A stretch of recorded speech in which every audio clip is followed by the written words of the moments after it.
तो उसने फ़ोन किया, मैं सो रहा था, सुबह 7 बजे की बात है। छूटते ही कहा कि राजेश पांडे बोल रहे हो? बताइए कौन सा बोल? उसने कहा शिव प्रकाश शुक्ला बोल रहा हूँ। मैंने कहा कौन शिव प्रकाश? तो बस वो अपनी औकात बढ़ा दिया, इतनी जल्दी भूल जाओगे तुम, ये गालियाँ बकने लगा। गालियाँ बकने, मैं भी गालियाँ दे रहा, वो 19 गालियाँ दे रहा था, मैं 20 गालियाँ दे रहा था। इस बीच में इस्लामाबाद का खून है, ऐसे कैसे? इस्लामाबाद का खून है, बर्दाश्त नहीं हुआ, गालियाँ देनी शुरू। आप वो आखिरी व्यक्ति हैं जिसे जीवित शिव प्रकाश शुक्ल ने देखा जब एनकाउंटर हुआ इंदिरापुरम में। क्या हुआ था, क्या हालात थे?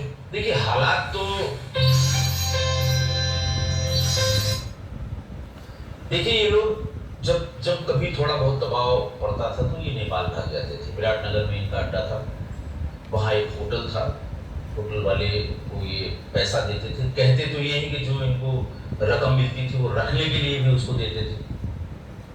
पीसीओ का ज़माना था, मोबाइल फ़ोन थे नहीं, किसी को धमकाना हो, किसी से बात करनी हो, किसी को पैसा मांगा है उससे पैसा ले आना हो, इन सब कामों के लिए पीसीओ का इस्तेमाल करना था।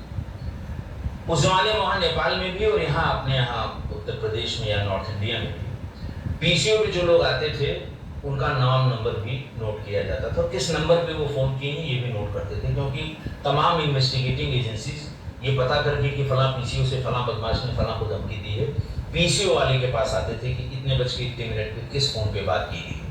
यही एक छोटा सा साधन था इन्वेस्टिगेशन को आगे बढ़ाने के लिए।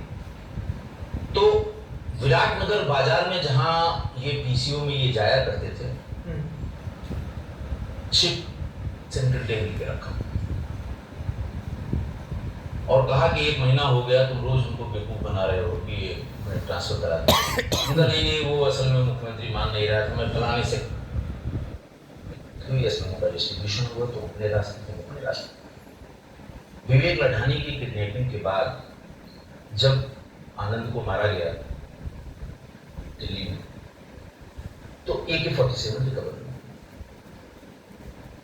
लोकनाथ बेहरा साहब उस समय सीबीआई में थे, जो डीजी केरला में होकर रिटायर हुए, बहुत दिन तक एनआईए में भी रहे। वो सीबीआई में थे और पुरुलिया आर्म्स ड्रॉप की विवेचना कर रहे थे। अगले दिन अखबारों में इस AK-47 का नंबर भी छपा नहीं पर, जहां तक मुझे ध्यान है पायनियर में छपा, दिल्ली पायनियर में। उन्होंने संपर्क किया और फिर वो मौके पर आए लोकनाथ बेहरा साहब। वो मेरी इनसे पहली मुलाकात, पर उसके बाद मैं बराबर उनके संपर्क में रहा और तमाम इन्वेस्टिगेटिंग एजेंसीज में रहे। बहुत ही परफेक्ट पुलिस ऑफिसर हैं वो। उन्होंने देखा तो पुरुलिया ड्रॉप की AK-47 था, जो उस सीरीज में जो वहाँ तमाम जगह मिले हैं, बरामद किए गए हैं, हिंदी अखबारों की पूरी सब किस्सा कहानी उसको सवेरे ब्रीफ कर देता था। तो उस हिसाब से वो और टारगेट अपने फिक्स करता था। इंग्लिश पढ़ने वाले लोग नहीं थे, तो एक उसमें से इंग्लिश पढ़ने वाला था जिसको उसने सेट किया था कि सवेरे वो, जैसे जब ये अखबार में फोटो छपी तो उसने बताया कि भैया आप तो सारे अखबार में फोटो छपी तुम्हारी। तो उसने कहा कहाँ से पा जाएंगे साले, फोटो उनके पास कहाँ से आएगी, गलत छपी होगी, हमारी फोटो नहीं होगी। उसने कहा भैया नहीं, फोटो तो आप ही की है। कहने लगे ऐसा करो सब कटिंग काट लो सब अखबारों, एक लिफाफे में कर दो, अभी मैं 1 घंटे में बताता हूँ किसको देना है। फिर वो लिफाफे में करके रेलवे स्टेशन तक गया, तो हम लोगों ने ट्रैक किया। उसके बाद उसने गोरखपुर जाने वाली किसी ट्रेन की किसी व्यक्ति को दे दिया, जो उसको डिलीवर हो गया। तीसरे दिन तब उसने कहा कि हाँ फोटो तो हमारी है, लेकिन ये कहाँ से ली इन्होंने, क्योंकि मैं जीन्स का ये जो उसमें शर्ट पैंट है तो मैं कभी पहना ही नहीं, मैंने आज तक। और मरने के समय तक वो इस बात को ढूंढता रहा कि ये फोटो कहाँ से, इकलौती फोटो थी जो इकलौती फोटो थी, वो भी किस तरह से ढूंढ के, और जिन्होंने दी थी उनकी जान की रक्षा की गुहार पर हमने और कुमार साहब ने तय किया कि राजेश इसमें कुछ ऐसा अल्ट्रेशन कर दो कि वो बाद में ट्रेस न हो। तो आप लोगों ने चेहरा शिव प्रकाश का रखकर कपड़े बदल दिए ताकि उसको समझ में ना आए। ऐसा हुआ ये था कि ये सूचना हुई कि साहब इसका एक बनो ही रहता है। विवेक श्रीवास्तव उस समय लखनऊ की वो फोटो आ गई। अगले दिन जब अमर फैक्स के जो मालिक हैं बंटी भाई हम लोगों के, उन्होंने देखा कि वही फोटो जो कल हम 50 किए हैं, तो वो बेचारे घर पे आ गए शाम को, भाई साहब हम तुम्हारे जाए, पता तो लग ही जाएगा कि हम ही नहीं किया और कलर कहीं है ही नहीं, और आप इतने अच्छे मित्र हैं हमारे, आपको बताना चाहिए तो श्री प्रकाश को, मैं कहीं और से करा देता। इतना डरा छापने का खौफ है। हाँ, कि फोटो उससे निकाली, और मरते दम तक वो इसी बात को पता लगाता रहा कि ये फोटो कहाँ से किसने बनाई। मरते दम तक का जिक्र आया, आप वो आखिरी व्यक्ति हैं जिसे जीवित श्री प्रकाश शुक्ल ने आप लोगों के दावों को दरकिनार कर रहे थे। डीजीपी नहीं थे उस समय, आईजी थे मिस्टर ए.के. गुप्ता, नाम से लिखा है ए.के. गुप्ता। हाँ, ए.के. गुप्ता साहब डीजीपी। अच्छा, तो ए.के. गुप्ता को क्या समस्या थी एसटीएफ से जो वो लगातार आप लोगों को डिस्क्रेडिट करने की कोशिश कर रहे थे? ऊपर इन लोगों की प्रोफेशनल राइवलरी थी, हमारे अरुण कुमार साहब से, अजय राज शर्मा साहब थे इससे, और इन लोगों से ऐसे अफसर भी थे श्रीराम अरुण जैसे, जो पहले चल के आए, मिठाई खिलाने पूर्व डीजीपी हो गए, तो ये लोगों ने बहुत अच्छा काम आए, और सबको शाम हो गई थी, ज्यादातर लोग चले गए थे, लेकिन उनकी खुशी, क्योंकि उन्हीं के समय में सारे बड़े कांड, उनका घर भी विज्ञानपुरी में है, और वो मिठाई लेके आए और जिद करके सबको अपने सामने खिलाया। एक वो भी डीजीपी थे, हौसला बढ़ाया। तो ये था। ये बताइए राजेश पांडे जी, Z5 पे रंगबाज आई, उसके पहले शहर फिल्म आई अरशद वारसी की, उसमें जो ब्यौरे दिखाए गए हैं, मैं किताब पढ़ता हूँ तो उसमें लगता है कि कई चीजें तो उसमें ऐसी ही हैं। सौरभ जी देखिए, इन्हीं सबसे दुखी होकर मैंने ये किताब लिखी है। इस किताब के पहले ना वो वहां था, हो सकता है वो नेपाल से फोन कर रहा हो, लेकिन 2-3 दिन में वो आदमी पैसा देने के लिए मजबूर हो जाता था, इतना मानसिक रूप से उसको, और किसकी कुंडली नहीं निकाली, किसकी कुंडली नहीं निकाली, और ऐसा खौफ उसने व्यापारियों में, बड़े लोगों में, एक डॉक्टर मिश्रा थे, बहुत बड़े कार्डियक सर्जन थे, उनकी बड़ी प्रैक्टिस चलती थी, उनको फोन कर दिया, डॉक्टर साहब बहुत प्रैक्टिस चल रही है, 50 लाख निकाल के रखना। तो डॉक्टर, उनके पास डीजी का भी फोन था, इनका भी था, उनका भी था, और उन्होंने फोन से सबको बताया। तो फिर वहाँ से फोन आया कि डॉक्टर साहब निकाल दीजिए, कोई फायदा नहीं, आप जब कल वहाँ से वहाँ गए थे, वहाँ से वहाँ गए थे, तो हम भी वहीं थे, अब कल निकलना हम देखेंगे। तो अब वो डॉक्टर साहब बेचारे 10 दिन तक घर से बाहर नहीं निकले। तो ये कुंडली निकालने का जो, तो भाई देखो यहाँ से आके चला गया, तुम लोग क्या कर रहे हो, तो मेरी भी राजनीति से बात हुई, उन्होंने पूरा वाक्य इस तरह का बताया, ये वो वाक्य है। लालजी टंडन को भी उसने फोन पे धमकी दी? जी हाँ, लालजी टंडन को अशोक सिंह के नाम से, इस नाम से, उस नाम से, तो कोई उठाएगा नहीं उनके यहाँ। तो उसने कहा कि मैं मऊ का जिलाध्यक्ष भाजपा का बोल रहा हूँ। टंडन ने से बात कराई, ये नगर विकास मंत्री थे और बड़े रुतबे वाले मंत्री थे कल्याण सिंह के गवर्नमेंट, अटल जी के एकदम खास। तो जिस किसी ने फोन उठाया होगा उसने कहा कि साहब मऊ के जिला की मैं बात कर रहा हूँ। फोन उठाते ही उसने शुरू किया, मैंने 2 लोगों की ट्रांसफर के लिए कहा था, मैं उनको बताया था उसने कि मैं श्री प्रकाश शुक्ला बोल रहा हूँ, तब तक ये इसका नाम हो गया था। उन्होंने कहा था महीने भर के भीतर तुम्हें मार दूंगा। तुम्हारे पास उतनी सुरक्षा है जितनी बिहारी प्रसाद के पास थी, तुम्हारे पास उतनी सुरक्षा है जितनी वीरेन शाही के पास थी, देखो मैं कैसे घुस के मारता हूँ। अब टंडन जी शरीफ आदमी, मतलब कभी वो क्राइम या क्रिमिनल्स के पचड़े में, मैं इतने दिन लखनऊ में तैनात रहा। आप एसएसपी लखनऊ भी? मैं एसएसपी लखनऊ रहा, एसपी सिटी लखनऊ रहा मैं करीब 3.5 साल, उनके इलेक्शन में भी रहा, तो उनको अच्छी तरह से जानता हूँ। बाकी तो, और बाकी राजनीतिक रूप से लोग उनको क्या कहते हैं क्या नहीं कहते, इससे मेरा कोई लेना देना, लेकिन कभी उन्होंने क्राइम के किसी मामले में कोई हस्तक्षेप नहीं किया, न किसी की सिफारिश की, न ये कहा कि साहब उसको छोड़ दीजिए, ये एफआईआर लगा दीजिए, क्योंकि तुम पहले आदमी हो या तुम अकेले आदमी हो जो मेरी बात नहीं सुन रहे हो।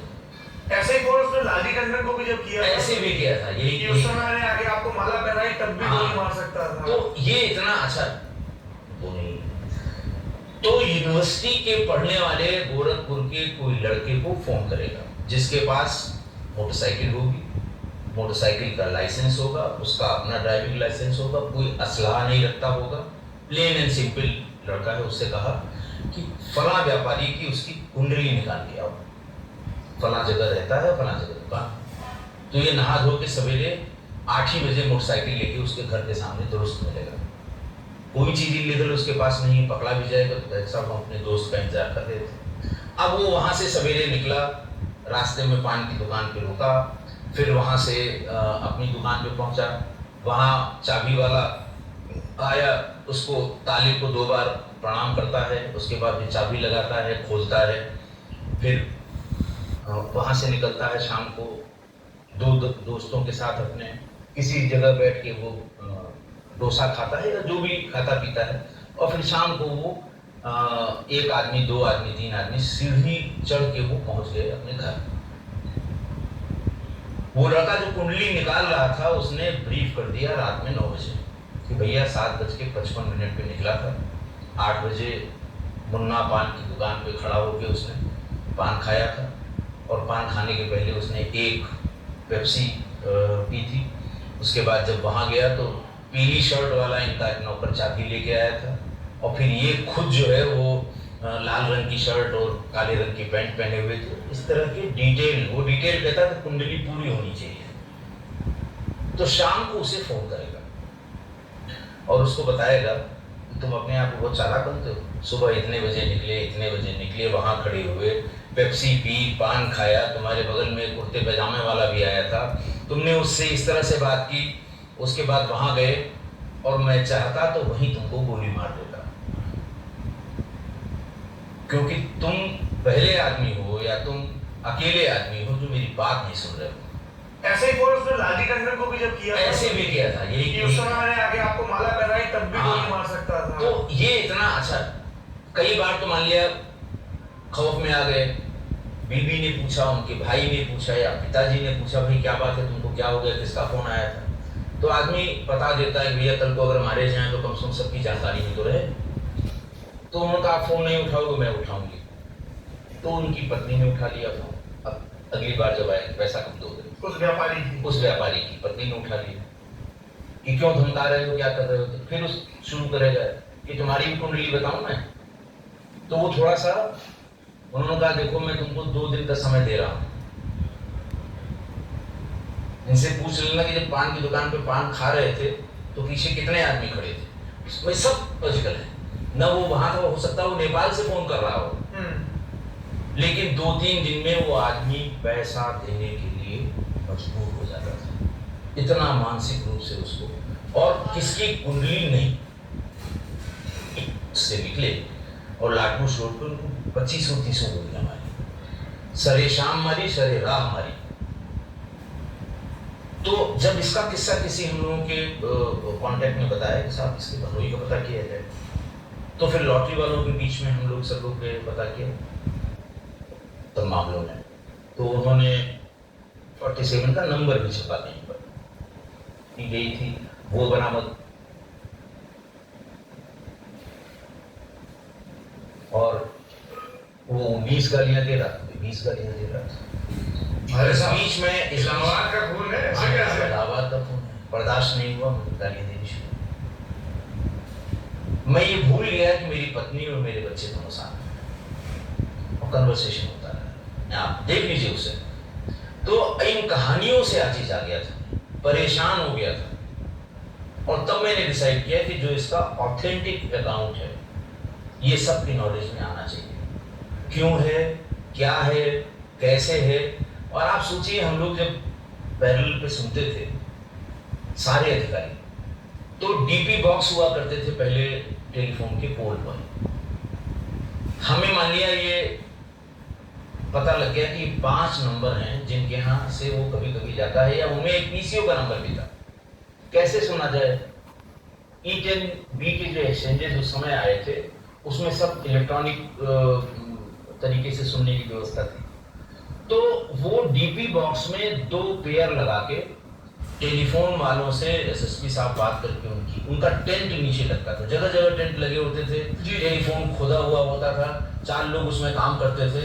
उस डीपी बॉक्स से उस कनेक्शन को निकाल के एक फोन के माउथ पीस में काला टेप लगा के वो कॉल हम लोग वहां बैठ के उस गर्मी में, मई जून की गर्मी में सुनते थे और सब लोग सुनते थे। मैं भी सुनता था, कुमार साहब भी सुनते थे, सत्येंद्र सिंह साहब भी सुनते थे, पूरा पूरा दिन और पूरी रात। ये इस तरह का मतलब कितनी परेशानियों से बिना किसी, उस समय हाथ से एफआईआर लिखी जाती थी, बैलेट पेपर से इलेक्शन होते थे। ये लोग इतने बड़े अपराधी वहां पहुंचे कैसे?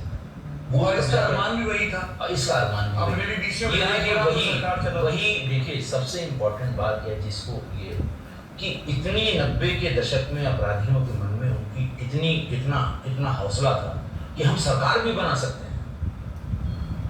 25 तुम जितवा लो विधायक अपने, 10 तुम जितवा लो, सबके उसने फिक्स कर दिए किस विधानसभा से खड़ा होगा। गठबंधन की सरकारों का दौर था, उनका 25 अगर हमारे होंगे तो बिना हमारे कोई सरकार नहीं बनी। सही बात है। अमरमणि और हरिशंकर मंत्री बन सकते हैं। अमरमणि के लिए तो ये कहते हैं कि वो सरकारें बनवाता था, उसके पास जो 10, 12, 15, 20 जो उसके विधायक थे वो जिधर चले जाए वो सरकारें बनवाता था।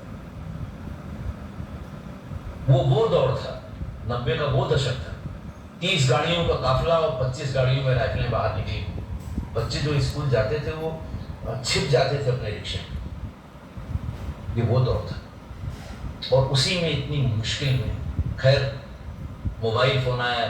मतलब सबसे ज्यादा धन्यवाद तो इस मोबाइल के नेटवर्क टेक्नोलॉजी टेक्नोलॉजी।